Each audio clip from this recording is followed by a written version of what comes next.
Hi, my name's Al, and today I'm going to take you through fitting a double and bash and a chain device to your existing triple chain set. All the talk at the moment is about 10 speed, single rings, double rings, what have you, but for guys like me who've got a triple on their bike and want to make their bike more suitable for the kind of trail riding that you might be doing, this is the way to do it without going the whole 10 speed hog or having to buy a new chain set. In order to do this conversion, we're actually going to need quite a lot of tools, but thankfully most of them are tools that you'll already have, and if you haven't, they're worth having.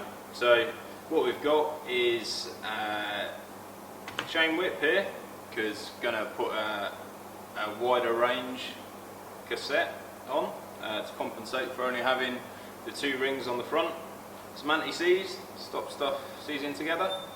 Rubber mallet for knocking out the chain set and refitting it. Torque wrench, pretty self-explanatory. Rags for cleaning stuff. Bottom bracket tool for taking the BB out if you are going to fit a chain device. HG tool for the lock ring on your cassette. Thread lock for the chainring bolts, stop them coming loose. Shock pump, going to use this to re-inflate the shock, because going to deflate the shock and check the chain length, so we need that to pump it back up. Chain tool to shorten the chain, so obviously without a big ring we don't need as much chain, so we don't need it all flapping about. Allen keys for the chainring bolts. This chain set has actually got T30 chainring bolts, so it's T30 tool there. Phillips number 2 screwdriver, chainring tool for the chainring bolts on the back of the chainring, and it's a good idea to have a chain checker in order to see whether or not your chain's worn. So if it is worn, you may as well replace it. First thing we need to do is get the chain set off, because we're going to change the chain rings on this, and obviously we need to access the drive side bottom bracket cup so we can fit a chain device. First thing to do with the Hollowtech chain set is to undo the pinch bolts. Just undo them a little bit at a time. If you undo one fully, you'll find that the other one's really hard to undo, because all the pressure will be on that one bolt. And also, if you undo one all the way, then the pressure might even be enough to strip the threads on the remaining bolt. Once they're undone, we can remove the end cap here. Shouldn't be done up tight. Comes off. Put that to one side so you don't lose it. On a Shimano crank like this, you have a tab in the middle. This needs to be raised like so before the crank will come off. If you leave it down, basically it sits in a hole in the axle and you won't be able to remove it. It's just a safety feature. With the left hand crank arm out the picture, we need to tap the axle through just to get the right hand side moving.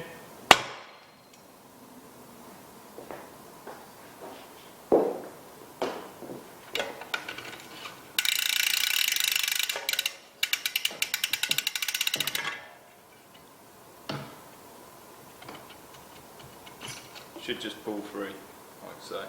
So what we've got here is the chain set. It's a standard 22, 32, 44 Shimano triple 9 speed.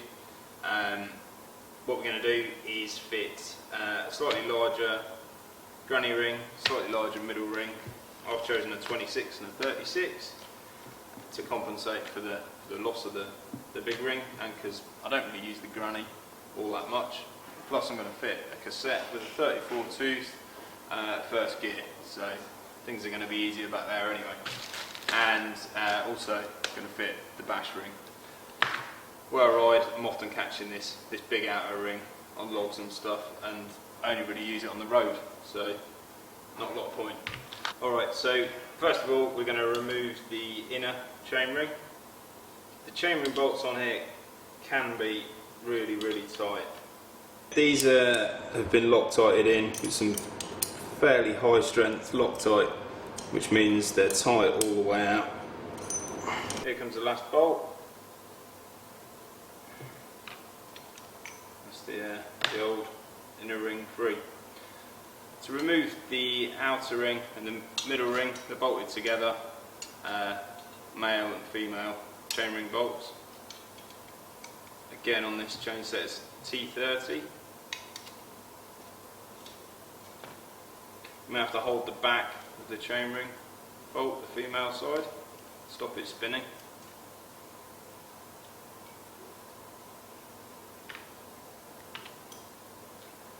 If as you try and undo the bolt, the whole female and male parts move together, you may need to hold the back, the female part, with a chainring tool such as this.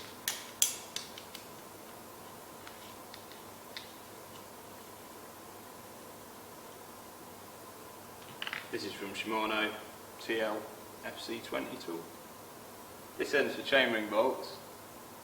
This ends for old school one key quick releases.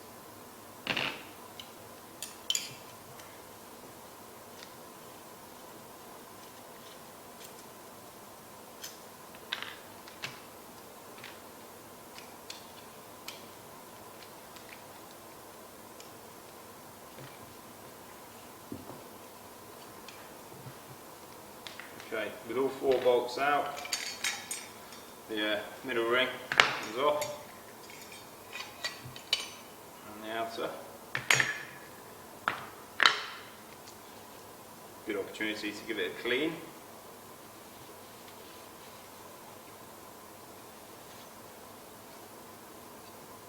With everything clean, we can put it all back together with the new rings. Okay, so the bash guard goes on first.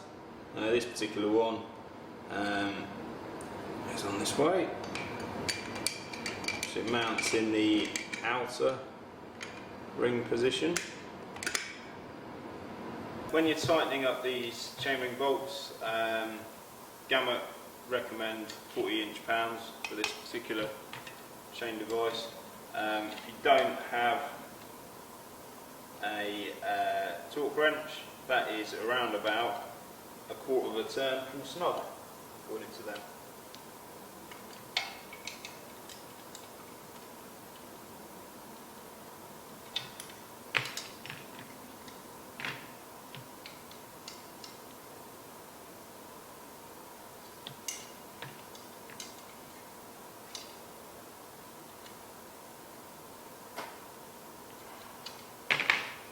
Okay, with those two mounted, we can fit the inner ring. Again, it says a marking here to indicate where the crank arm should fit.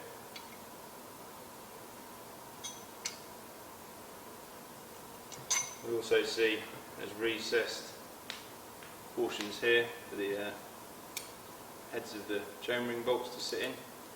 So it goes on that way around, not that way around.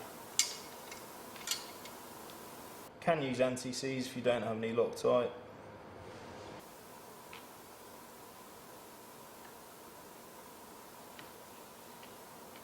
Try not to get it on your fingers because it's not nice stuff at all.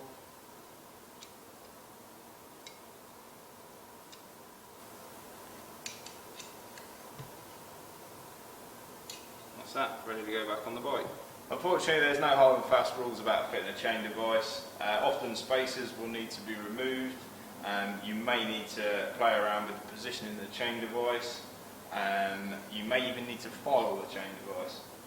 This one's gone on fairly easily, but yeah, you're going to have to follow the instructions, and you will probably need to put the chain device on, fit the chain set, and remove it and refit it a few times just to make sure you've got everything spot on, such as the angle of the chain device, and it's lined with the chain as well. With the chain device in place, you need to refit the chain set. Bit of anti-seize where the bearings will sit. Also on the splines and the thread in there. Make sure that the chain is located correctly, like so.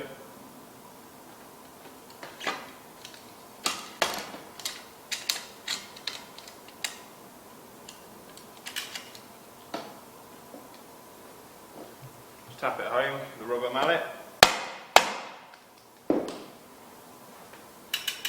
And we can fit the left hand crank. The right hand crank in place, axle through the bottom bracket. Need to fit the left hand crank on. There's only one way to fit it. Hopefully Shimano have made it so you can't put your cranks on at a ridiculous angle. Just slide that home.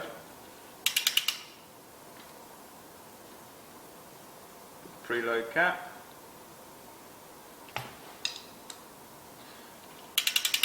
Now all you're doing with this preload cap is preloading the bearings. If you over tighten it, you'll have more drag than you should have, and also your bearings won't last as long as they would have done if you hadn't have done them up so tight. So the best way I find of doing them up is do them pretty tight by hand, then back them off.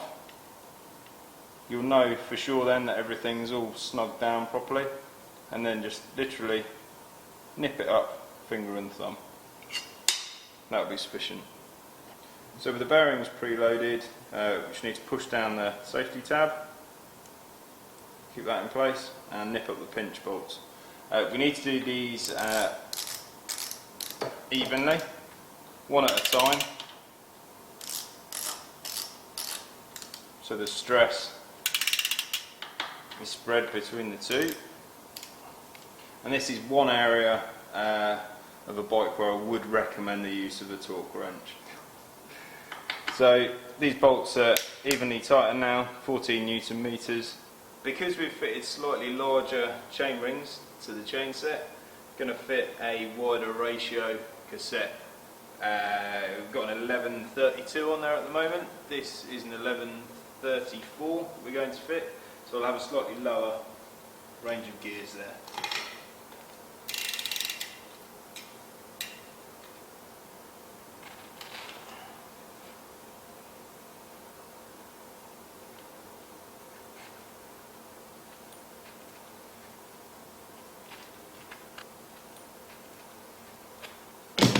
Take that off. You can't put them on wrong because it just won't fit.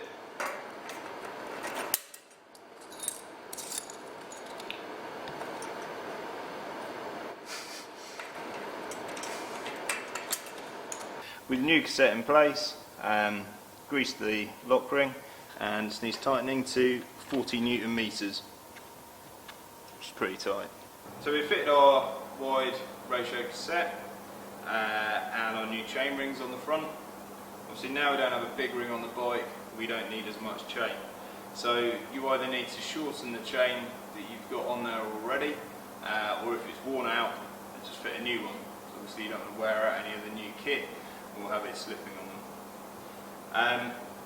In order to get the correct length, you need to compress the bike and have the chain in the biggest sprocket and the biggest chain ring at the front, and that should leave the rear mech stretched out pretty much as possible.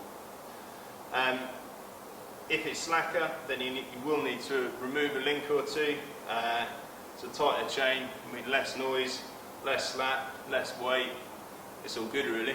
So now we've got a bigger sprocket on the back. That has affected the B tension adjustment of the mech. So you can see now, well, you better hear, possibly, that the top jockey wheel is rubbing on the biggest sprocket there. So for optimal setting for a shadow rear mech, we need about 5mm of clearance between the top guide pulley or jockey wheel and the biggest sprocket, first gear. We also need to be in the granny ring at the front. So this is your B tension screw. We'll wind that in. That moves the mech away.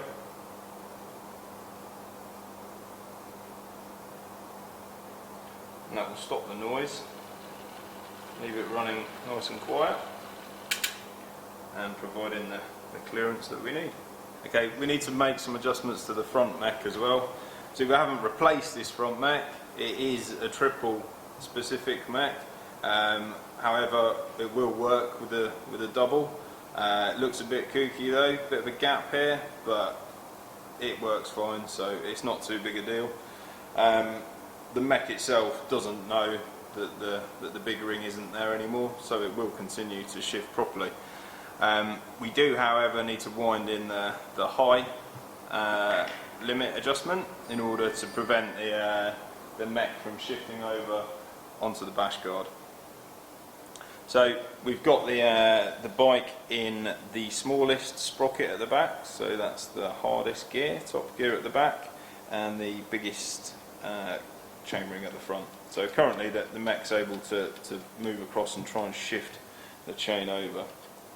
So we just need to wind in the high stop. Feel a little bit of resistance when it comes to rest against where the mech is positioned now, which is in the correct place. Now push the shifter as I am, and the mech doesn't move. So now you can no longer shift onto the big ring. Everything's working nicely.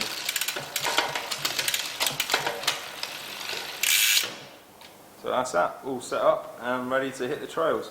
You might find that you do need to tweak your gears slightly, indexing maybe out, depending on what spaces you've moved about at the front, but that is about your lot. So that's all done. You might need to tweak the gears a little bit, especially if you've moved any spaces about at the front to accommodate your chain device. But all being told, hopefully you've saved a bit of money. You might not have 10 speed, but you do have a wide range of gears at the back, bash guard at the front. So yeah, hopefully you saved a bit of cash and you're getting similar performance. So yeah, it's all ready to hit the trails.